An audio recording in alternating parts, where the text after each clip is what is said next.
we can come to a place where we acknowledge that rebranded, sanitized, polite racism is still racism.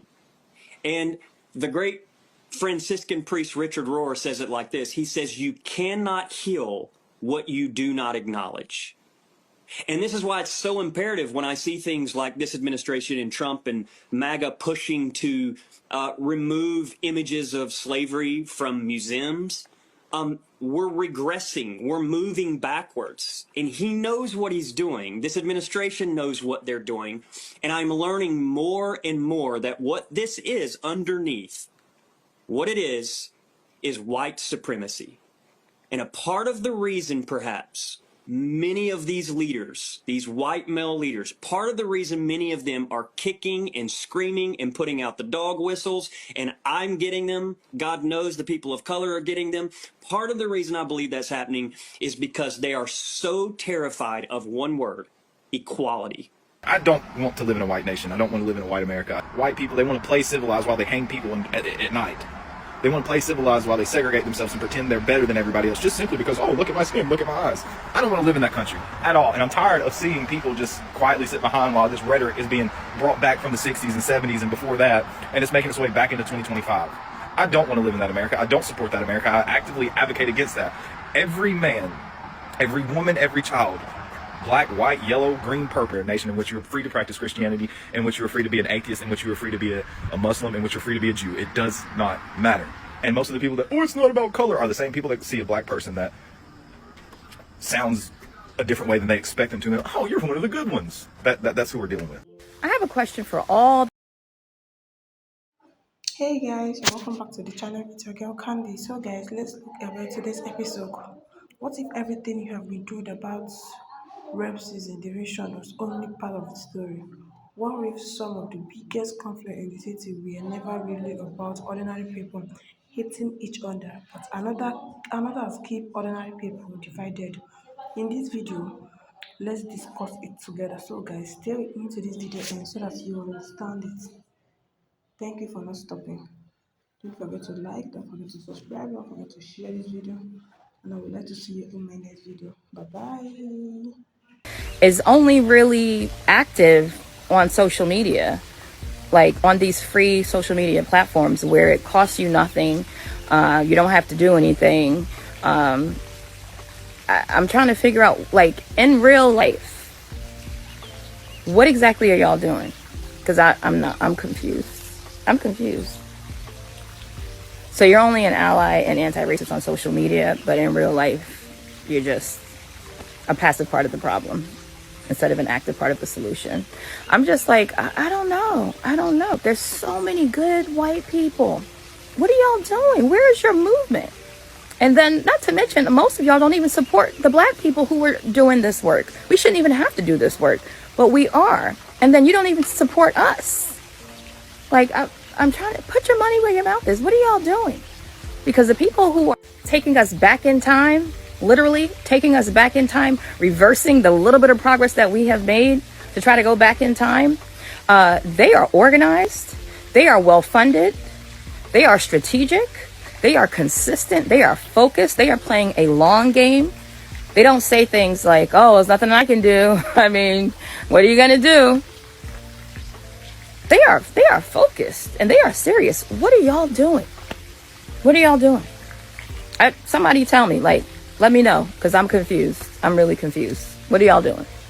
Hi, I'm Kylie, and here are 3 signs of internalized racism as a white person. Number 1, you don't think that systemic racism exists. You understand that certain people are bigoted, but you don't see racism as a system that you benefit from inherently simply by being white. Number 2, you feel defensive when race comes up. You genuinely feel like, oh, I can't possibly be contributing to the problem, and you take everything personally. The goal isn't to deny your struggles as a white person, it's simply to educate you that your life is easier because of the color of your skin. The color of your skin doesn't make your life harder in any way. Number 3, this is the biggest one that I see among white liberals, is staying silent to keep the peace. If you see racism, you have to call it out. It is a social ill, which means it literally gets passed from person to person. If you are someone who enables these types of comments, people will feel comfortable saying them around you in the future, which subsequently makes racism worse. So do your part, educate yourself and surround yourself with people who are open about conversations regarding to race and power in America. Because the color of your skin, unfortunately, does matter a lot in terms of the life that you live here. So remember to keep doing the inner work. Okay, bye. There are two types of white people in the world: white people and people who just happen to be white. Those of you that just happen to be white, it is your job, it is your responsibility to police and educate the other whites. I will not be explaining further. Thank you for your attention on this matter. As a white male, let me just speak to any other white males that are listening, or white people that are listening in general. We're not fooling anyone, and we're not fooling ourselves. And I know, because I was raised and conditioned to see the world a particular way, I know what my ears are hearing, and you can place all the context you want around it. Someone said to me recently, Pastor, he did not say, quote, black women. You're right. He called specifically 4 black women, one of which was Michelle Obama. Hi, I'm Kylie, and this is why a lot of nice white people are actually incredibly racist. To start, a lot of white people are only nice to other white people, and that is because they see white people as an extension of themselves. You see white people as part of the same community as them, as members of the same team. That is why you could be like, oh my god, this person is so incredibly nice. I can't believe that they would be racist. I truly didn't know. Because a lot of white people have gotten really good at hiding their prejudice. So really, there might not be signs if you're another white person. If they don't have a reason to be rude to you, they're gonna be nice. But the second that you're a person of color, that's when the problems start to come up. In the same way that a guy, you don't actually know how he is in the bedroom. You might be like, oh my god, my friend Ben, like, that's my bro, he would never do something like that, but you don't actually know what Ben is like in the bedroom. Ben might be incredibly pushy, he might be a sexual assaulter, and you wouldn't know that because you're not a woman. In the same way that a lot of white people are blind to other white people's racism. I am really good at this point in picking up on when people are racist, like the racist white liberal type, but there are still occasions when I genuinely think a white person is cool and they make racist comments down the line that shock me, and then the friendship ends because I wouldn't have never been friends with them if I knew that. Someone commented that white people hate black and brown people more than they love themselves, and that is absolutely true. And I have 3 reasons to explain this. If you don't know me, hi, I'm Kylie. I was raised MAGA, and I unpack white supremacy on my channel. Reason number 1, every single time I call out white supremacy, someone comments, well, guess who hates white people? Kylie hates white people. And I think it's so funny because they seem to be implying that to have self-love is to be a neo-Nazi and put the white race above other races. It's really fucking weird. Number 2, racism is a personality trait for a lot of white people. Genuinely, that is why people stay in MAGA so long, because it prevents them from needing to develop a personality outside of being this like white supremacist. Hating on black and brown people is built into the intrinsic fiber of the way that white people bond with each other or the way that they tell jokes. That's why it's so funny to me when I'm like around an all white group of people, and a lot of the times they're very copy and paste of each other, very NPC vibes. And reason number 3, a lot of white people just don't have hobbies like that. They don't really have a lot of things that they do. That's why it's so easy for them to ride the coattails of a cult essentially and just take on Trump's persona and worship him like a god, as well as playing into organized religion and anything else that they can, because it eliminates the need for them to have hobbies and things that they enjoy doing. The whole history of America is the history of rich white men telling not rich white people that their enemies are black and brown. It starts in the colonies of what would become the United States. Let's remember, during the colonial period, mid-1600s, there was no such thing as white people. I know some people who are now called white find that shocking, right? Because they think whiteness is real, right? But whiteness was created. Europeans didn't call themselves white. We didn't call ourselves white. We weren't all members of one big happy family. Are you kidding? Have you studied the history of Europe? The history of Europe was about killing each other. That's what we did in Europe. We just killed each other before we figured out there were other people to kill. We just killed each other, right? I mean, that was the history of Europe. The English hated the Irish, right? Northern Italians didn't even think that Southern Italians were Italians. The Germans hated everybody, and everybody hated their ass right back, right? There was no team called white, no race called white, but all of a sudden, in the middle of the 1600s, there was. Why? Why was it suddenly necessary to create this thing called the white race? Well, because rich people can count, that's why. And so rich folks looked around, the ones that owned all the land, you know, in the colonies, the colonial elite looked around and they realized something, that they were heavily outnumbered by African enslaved folks, by European indentured servants who were just one level above a slave, or other Europeans who weren't technically indentured servants, but they were still peasants, didn't have any money, didn't have any land, and they could do the math. They added it up and they were like, damn, we got to figure out a way to split these folks apart from one another or they're going to rise up and take our stuff, right? Because after a while, these black folks who were enslaved Africans and these quote unquote white folks who were poor Europeans are going to figure out they're all getting played by these rich people, right? So ultimately, the rich figure out they got to come up with some way to get somebody in that group on their team. The easiest thing is to get the poor Europeans, right? Because at least they look like you. They sort of share some of the customs and the culture. So they all of a sudden create this thing called whiteness, and they say, now you're part of the club. Now we're going to let you testify in court, enter into contracts, vote, at least if you're a man, own a little bit of land, at least if you're a man, right? And we're going to get rid of indentured servitude. No more of that, because you're too good for that. And we're going to take the white men, now called white men, and put them on the slave patrol to keep black people in line. Give them a horse and a gun and a badge and make them feel big and powerful, right? They're still poor.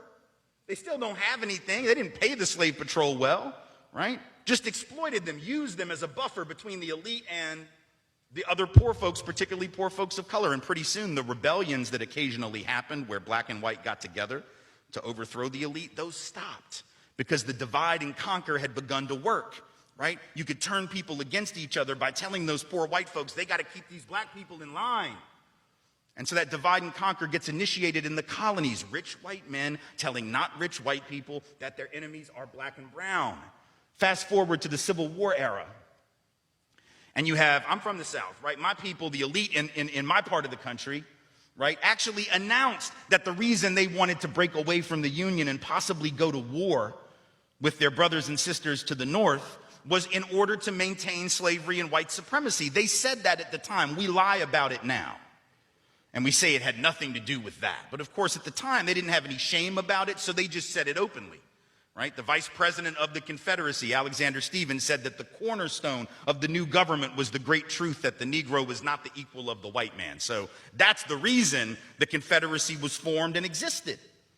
But here's the trick. If I'm rich and I want to go to war to protect my ownership in other human beings, my property, but you're poor and you don't own any enslaved people, why the hell would you go fight to protect my stuff? Because I'm a rich person. I'm not going to fight. Rich people don't go to war. Right?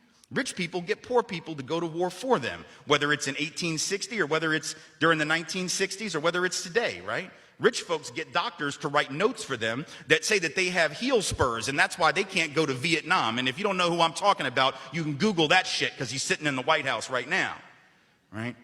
Oh, I can't go fight. I have heel spurs. Send some poor kids to do that for me, please, right? So that's been a long-standing tradition. So the rich have to figure out a way to convince the poor to go fight for them. But that's a hard thing. That's like a hard sell, right? Like, how the hell, why would you do that? Why would you go fight to protect my property rights when you don't own anything? The only way you would do it is if that rich person comes to you and says, hey, listen, you gotta go fight because we gotta maintain our way of life because if these people get free, they're gonna take your jobs. No, fool, they already got your job. That's how it works, right? Because if I'm white and I got to charge you $1 a day to work on the farm, but you can get a black person to do it for nothing because you own them, guess who got the job? Free got the job, right?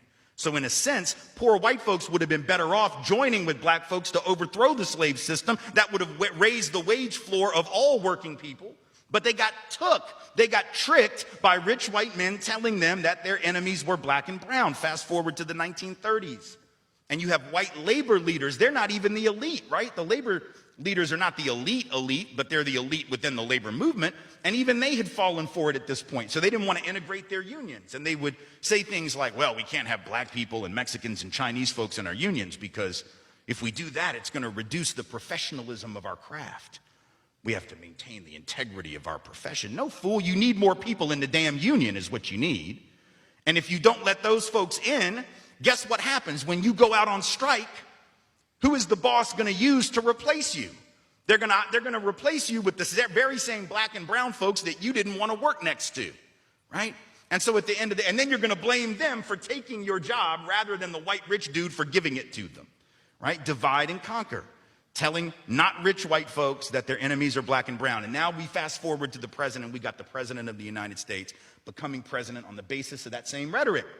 We have been For years, people have talked about racism, equality, and justice. We hear speeches, see social media posts, and watch endless debates. But here is the question. If so many people say they don't want change, why do the same problems still exist? This video take hard look at race, power, and the system that keep people divided. It drag that why ordinary people fight each other every single day. Those in power continue to benefit. Wherever, whether you agree or disagree in this conversation, that will make you. Let me know what you think in the comment below. Don't forget to like, subscribe, and share this video. We'll be back for your commentaries.